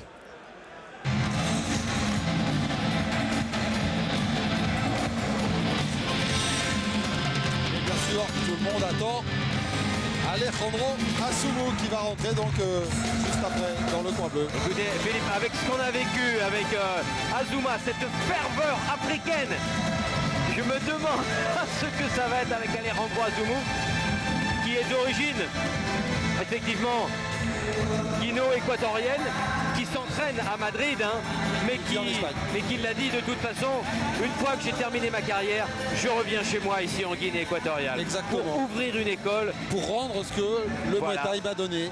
C'est et ça. essayer de venir former des jeunes. On aura l'occasion effectivement d'en parler, de développer un petit peu tout ça. Mais on va donc laisser l'annonce et laisser l'entrée pour Alejandro Asumu qui va donc être accueilli ici à Malabo. Mais on peut le dire aussi, pratiquement Jean-Paul, par toute la Guinée équatoriale qui va être derrière lui.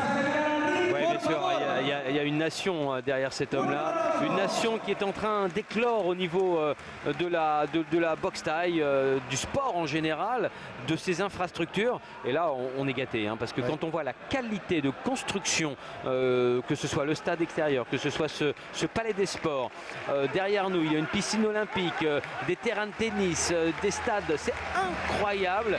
C'est presque une ville champignon, la Malabo.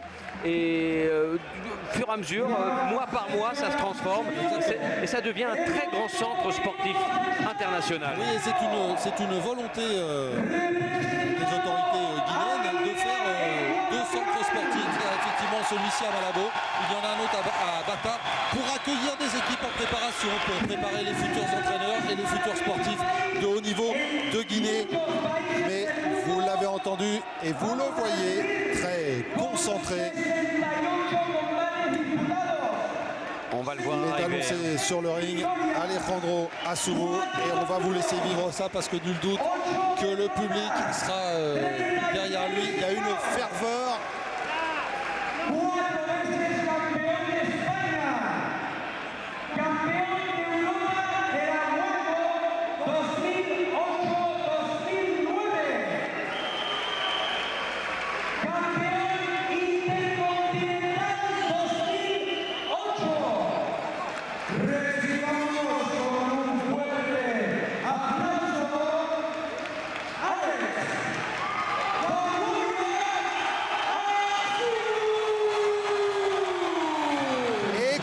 Ce public pour accueillir Alejandro Asumu, l'enfant du pays.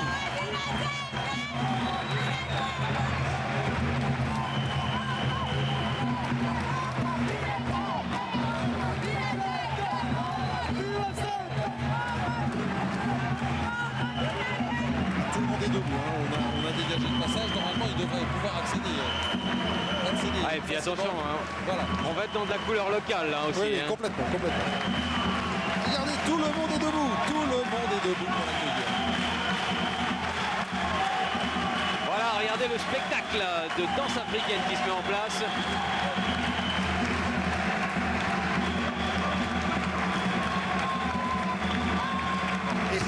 Et dans le coin, Kamram hallucine un petit peu quand même. Hein. On est dans une ambiance typiquement africaine.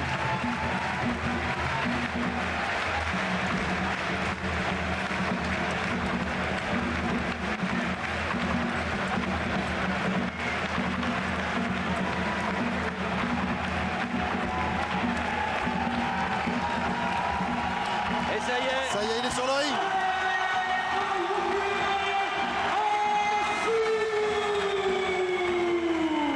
Alors il nous le disait hier, hein, Jean-Paul, on l'a rencontré, on a parlé un petit peu avec lui. C'est un immense honneur d'être ce soir au programme de cette réunion, de boxer chez lui, devant ses supporters, devant son public, devant bien sûr les autorités guinéennes. Pour lui, c'est vraiment très important, même s'il vit en Espagne. Et la seule chose d'ailleurs qu'on peut lui souhaiter, Jean-Paul, il a 30 ans, il a de l'expérience, donc il doit pouvoir maîtriser, c'est qu'il ne se mette pas finalement trop de pression. Oui, car c'est vrai que la pression, elle est là. Hein. Elle est là, on l'entend, on scande son nom parmi les milliers de spectateurs qui sont autour du ring. On a vu hein, ce rituel, ce décorum qui lui a été consacré, la présence du ministre des Sports, des officiels du gouvernement. C'est vraiment tout un pays qui s'est mobilisé. Alors évidemment, pour un homme qui d'habitude boxe plutôt en Europe et qui n'a pas l'habitude de cette pression native, eh bien c'est lourd quand même. Hein. Et donc voici l'hymne guinéen.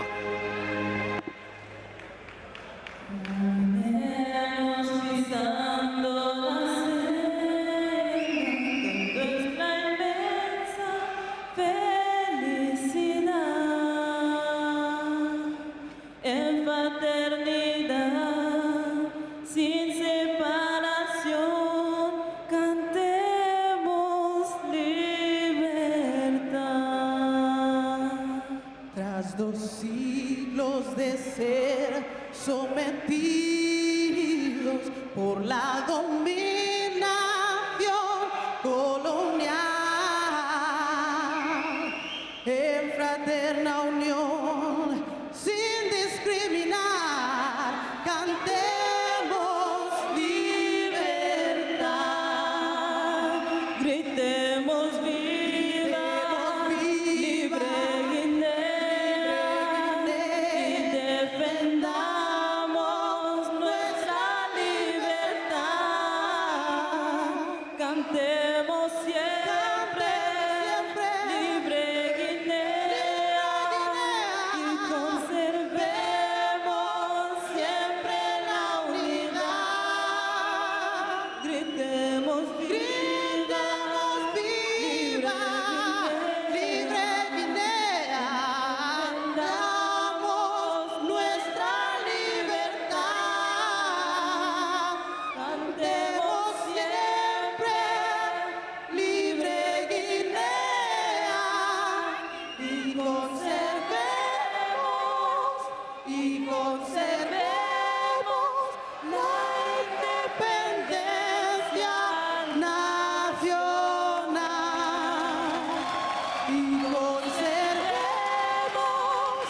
y conservemos la independencia nacional.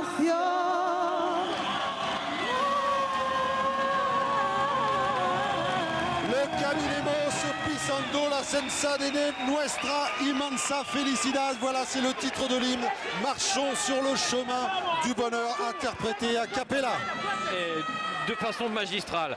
On a frissonné ici, là, au Palacio des Sportes de Malabo, car vraiment, c'était interprété de façon C'était remarquable. Magnifique. L'hymne thaïlandais.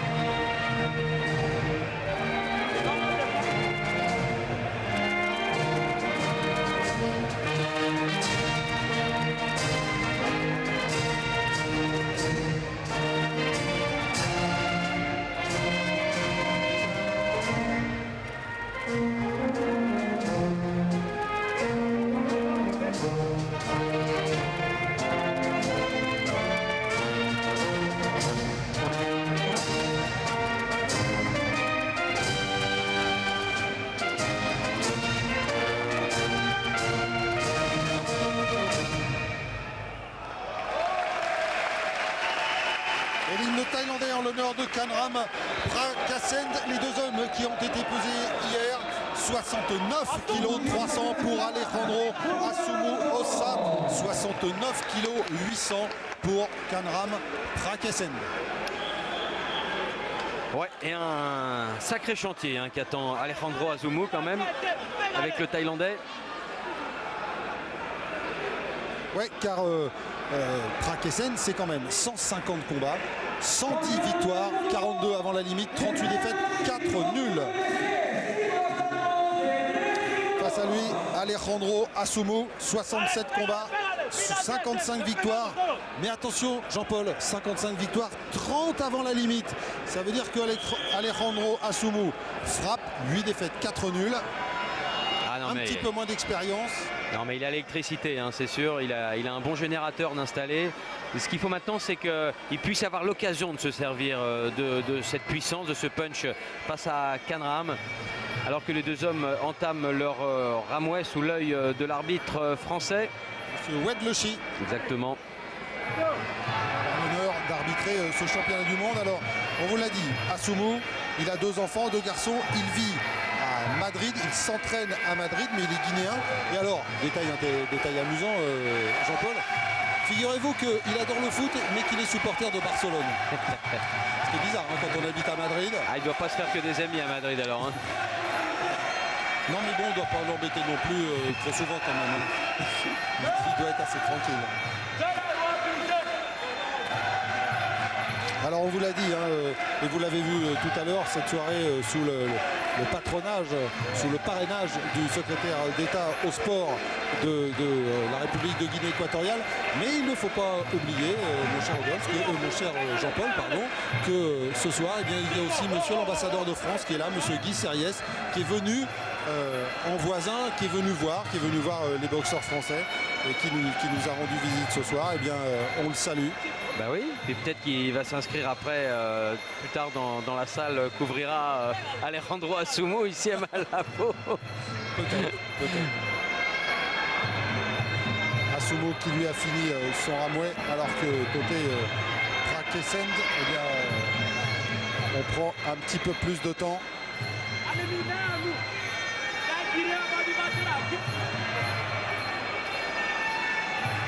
Il fait un ramouet complet. Hein. Ouais. Et pour Alejandro Assumu, il va falloir tenir, supporter la pression. Il est devant son public. Il va avoir envie de bien faire, mais il va falloir construire. Hein. Ah oui, et puis aussi détruire, j'allais dire, car détruire en tous les cas les défenses du Thaïlandais qui risquent d'être extrêmement coriaces, d'autant plus qu'Alejandro Assumu n'a pas une grande habitude des Thaïlandais hein, au niveau des adversaires qu'il a déjà rencontrés dans sa carrière. Il en a rencontré un. Voilà. Non pète. C'est le deuxième. Donc c'est pas facile pour lui maintenant face à un Thaïlandais directement en championnat du monde.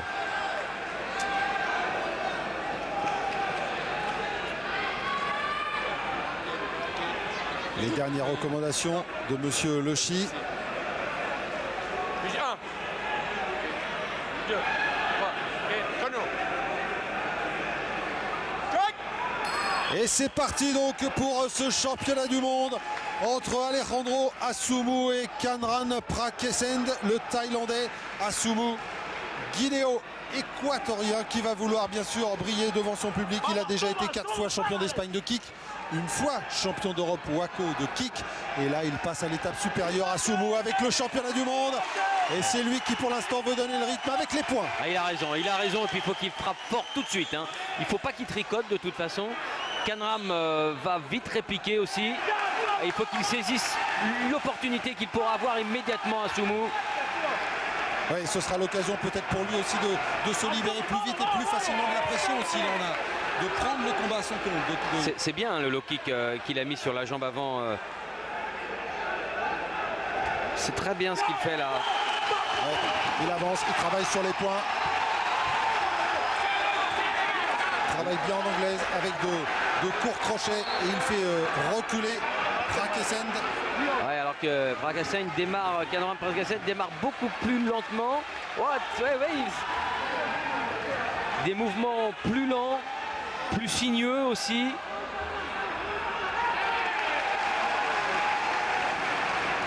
Alors est-ce qu'il n'est pas aussi en train de calculer, de voir le jeu pugilistique de son adversaire pour pouvoir mieux ajuster des coups qu'il va lancer de façon plus puissante après? C'est très envisageable également. Mais néanmoins, Assumu doit saisir sa chance là tout de suite dès qu'il le peut.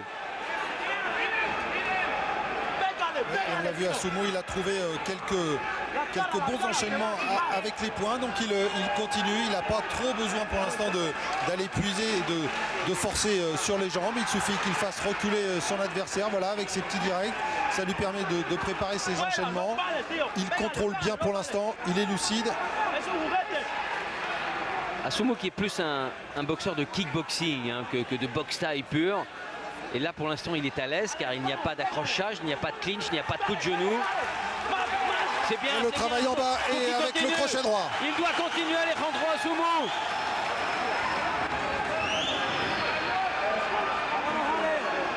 Prakesend qui est prudent, très prudent.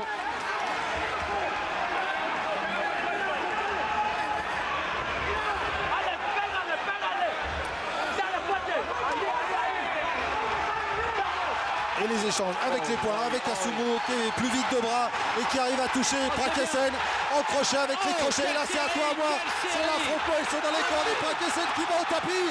Et le public qui pour l'instant est en délire.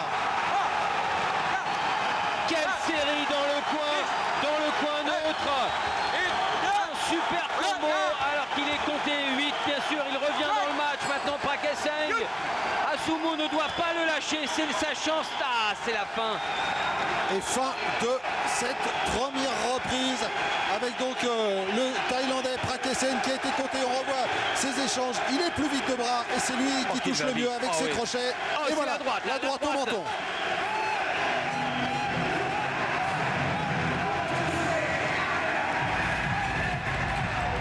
c'est l'enchaînement, on l'a vu, qui a quand même déstabilisé et qui a touché Prakesend.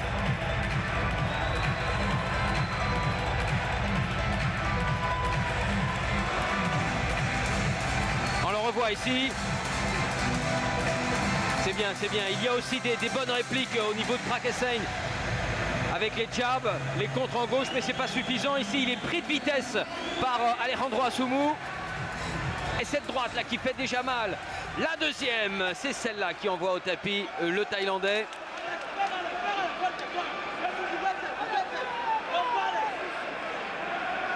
Ouais, sur ces petits enchaînements avec ses crochets courts, eh bien, il a commencé à faire du dégât. Asumou, alors la solution pour Prakesend, c'est quoi? Ça va être essayer de casser un petit peu les jambes, de garder sa distance, de se protéger. La vraie solution pour Prakesend, c'est de prendre Asumou en corps à corps, de travailler en clinch, coup de genou, chose qui n'est pas forcément évident pour le Thaïlandais car il va vite Asumou, il est rapide. Ah, il faut que le Thaïlandais puisse l'approcher, le saisir. En tous les cas, ce serait l'issue logique tactiquement pour Prakesend. Avec son entraîneur Fernando Urbina dans son coin. Et le début de la deuxième reprise. Alors on va voir comment Prakesend a récupéré de ce premier voyage au tapis, de ce premier knockdown. Et on va voir quelle va être aussi la réaction d'Asumou. Est-ce qu'il va vouloir continuer, enfoncer le clou, ou est-ce qu'il va rester un petit peu plus prudent et continuer à construire? La réponse. Allez, attention, on nettoie un petit peu le coin thaïlandais. Il y a eu trop d'eau de renversé. Alors on fait un petit nettoyage là pour pas que les boxeurs glissent dans le coin. C'est comme au handball, vous savez, ou au volley quand on appelle les serpilleros pour voilà. nettoyer le sol. Parce que là aussi ça peut être dangereux, on peut glisser. C'est parti pour la deuxième reprise.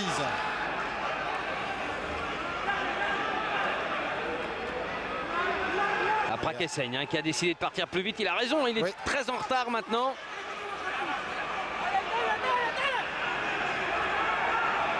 Et qui travaille un petit peu en middle. Prakesend. Alejandro Asumou va-t-il devenir le héros de tout un peuple? En tous les cas, il est très bien parti. Ouais, crochet gauche encore et l'esquive, attention.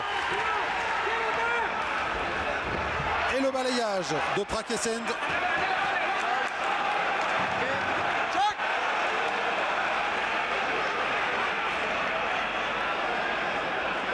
Il faudra qu'il fasse attention à Asumou parce qu'on l'a vu sur ce high kick, il s'est retrouvé de dos, il s'est retourné tout de suite, il s'est retrouvé en danger. Il n'est pas Muay Thai, il n'est pas pur Muay Thai, il est beaucoup plus à l'aise en kickboxing.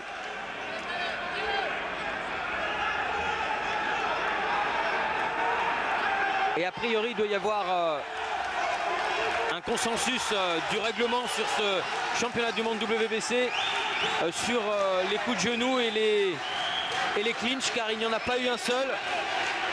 Donc privé de cette arme-là, Prakesend est certainement déstabilisé. Oh, c'est bien fait, avec ça. La tentative de high kick en appui sur la main. Oh là là, il est sévère, monsieur l'arbitre. Oui. Hein.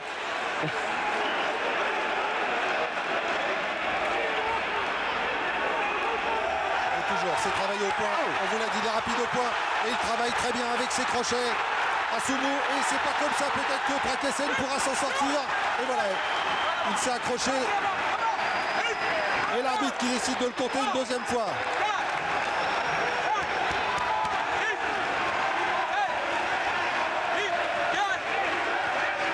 Et on y retourne après 8. Ah, il a du mal, le Thaïlandais, car il ne dispose pas de ses armes classiques et il a beaucoup de mal. Finalement, on est bel et bien dans une formule de kickboxing.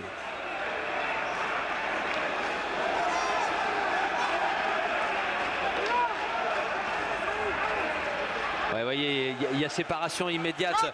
Donc on n'applique pas les règles du Muay là, sur ce combat. Et c'est bien Asumou encore. Allez, quelle frappe, hein, quel coup d'œil il a. Et puis avec ses segments plus courts, il a plus de vitesse sur les crochets courts que Prakesend. Il doit déplier ses longs segments. Ouais, il maîtrise bien la distance. Et encore le crochet droit. Oh, quelle droite! Ah, elle a fait très mal celle-là au Thaïlandais. Et c'est sur ce crochet droit que Asumou conclut la deuxième reprise. Et il est bien arrivé celui-là, hein, Jean-Paul. Ah bah, elle était parfaite, hein, parfaite pour lui donner le round à Asumou qui pour l'instant domine complètement le match. Et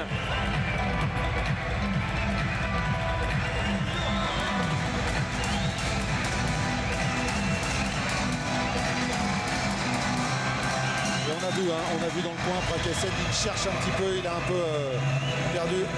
Alors qu'on revoit au ralenti donc ces ralentis proposés par Didier Ouvrard, voilà le balayage. Voilà, vous voyez, le balayage qui fait partie intégralement de l'arsenal de la boxe thaï, hein. Même du kickboxing d'ailleurs. Alors a priori, il y a eu un accord sur le règlement de ce championnat du monde avec pas de balayage, pas de coup de genou, pas de corps à corps. Alors forcément, pour le Thaïlandais, c'est peut-être un petit peu déstabilisant.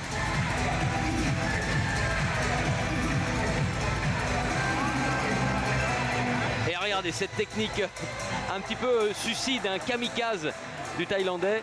Alors c'est vrai que dans certaines fédérations on l'interdit parce qu'il faut prendre appui au sol et du coup eh bien, on salit les gants, hein.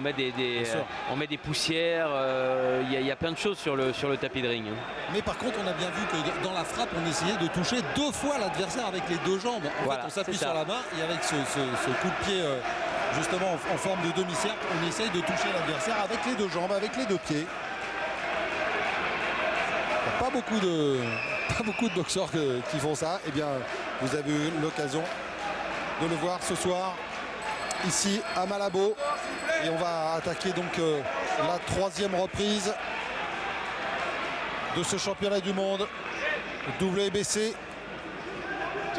entre Asumou à gauche et Prakessen à droite.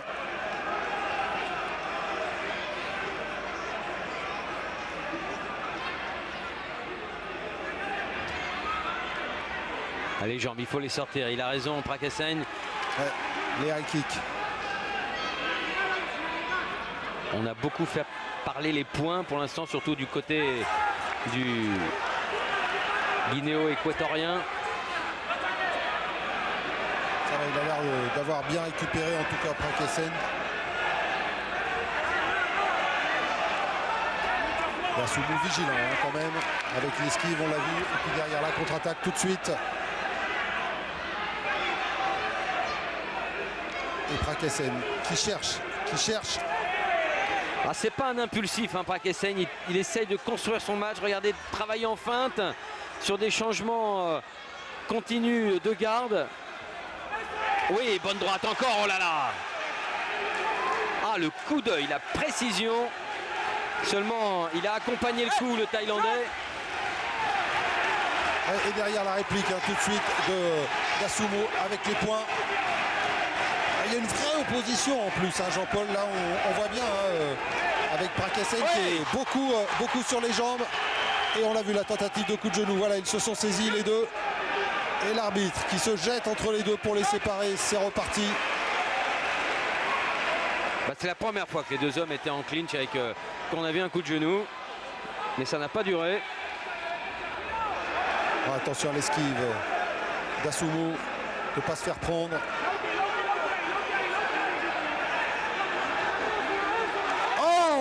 Et le crochet gauche qui est arrivé. Oui, il s'accroche. Plein menton, il s'accroche, Prakessen. Il s'accroche pour récupérer. Oh, il est dedans. Il a été piqué vraiment. Il est dedans. Il recule maintenant. Il va pas pouvoir tenir. Il tiendra pas. Oh, oui, la droite pour terminer. C'est terminé. Qu'est-ce que va dire l'arbitre qui va le compter une nouvelle fois? Oh là là, il n'y est pas, Prakessen. Regardez-le, il tient plus debout. Et c'est terminé. C'est fini. La victoire de Alejandro Asumou pour ce championnat du monde. C'est le délire ici. Hein. C'est la folie. Ah, on peut le dire, Jean-Paul, c'est de la folie pure. Asumou qui est déjà porté en triomphe.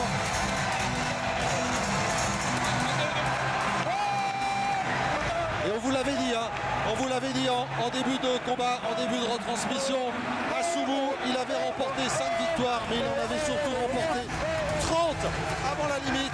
On savait qu'il pouvait frapper, qu'il savait frapper. Et eh bien, il nous en a fait la démonstration avec les points, Jean-Paul. Ah, quelle démonstration! En plus, il y a eu cette opposition très intéressante entre un boxeur calculateur, placide un peu, et puis qui voulait feinter absolument, alors que Assoumou avait une boxe beaucoup plus directe, beaucoup plus impulsive. Bref, on s'est régalé sur ce championnat du monde. Oui, car on a vu en même temps une vraie opposition de style, Jean-Paul. C'est-à-dire qu'on a vu Prakessen chercher avec les jambes, chercher à se protéger. Et on a vu tout de suite que Assoumou allait lui travailler avec les poings. On a vu qu'il était plus rapide au bras. On a vu que les crochets courts qu'il arrivait à distiller passaient de trouver la faille. On l'a vu dès la première reprise. Et finalement, c'est ça qui a payé.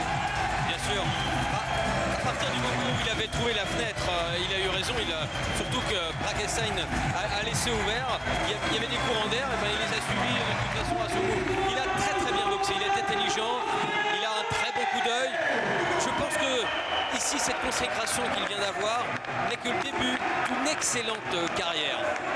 Oui, en tout cas, ça a très bien fonctionné pour lui. On va attendre donc la décision des arbitres. On va attendre surtout de voir si Prakessen a bien récupéré. Ça a l'air d'être le cas. On va attendre la décision et puis après, on va se quitter très vite. Jean-Paul, on va rendre à Paris, aller retrouver Sébastien Hulot pour conclure la soirée.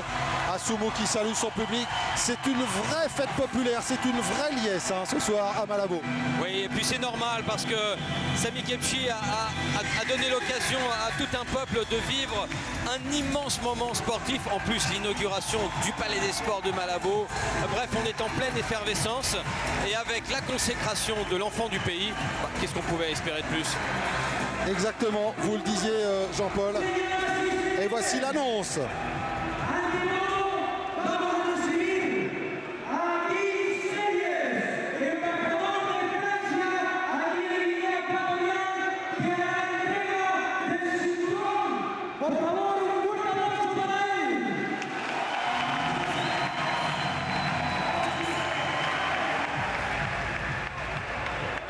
On vous en parlait, de Monsieur Sériès, l'ambassadeur de France, et bien le voilà, c'est lui qui va remettre la ceinture.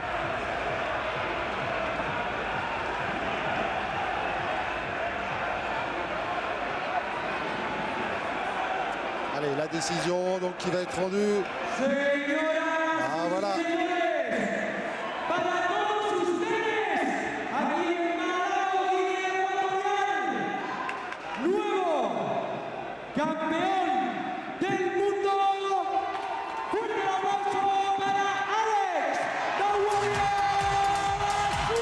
Jean-Paul, nouveau champion du monde, Alejandro Assoumou. C'était une vraie belle soirée avec un vrai bon dénouement. Oui, une belle soirée, surtout qu'on a pu découvrir des styles, on a pu découvrir des nouveaux boxeurs et puis se faire plaisir avec cette ferveur populaire. C'est important ça. Là, ici, il y a tout un peuple qui porte la boxe thaï et les sports pieds-points en général. Et on est vraiment ravis d'avoir participé à ce grand événement. Voilà, c'est là-dessus qu'on va se quitter. Merci à Didier Ouvrard, notre réalisateur, Charles Champin qui était à la caméra et qui a fourni toutes les images additionnelles. Et puis on va aller retrouver Sébastien à Paris avec Olivier Cocatrix et Antoine Fourtanet. Bonsoir à tous, on était à Malabo pour une belle soirée. Salut Jean-Paul, salut à tous. Au revoir messieurs, effectivement. Bonne nuit à vous et rentrez bien. Alors si vous n'étiez pas avec nous au début de cette belle réunion de boxe thaï et notamment pour voir la victoire de Leon Lidon, il y aura une séance de rattrapage demain samedi à partir de 14h30 et puis derrière il y aura le 11 d'Europe avec Jean-Charles Sabatier. Donc notez bien, demain à partir de 14h30 la rediffusion de cette boxe thaï à Malabo. Voilà, bonne nuit à vous tous, faites de beaux rêves, merci de nous avoir suivis et à demain pour la suite des sports bien sûr sur Canal Sport. Salut.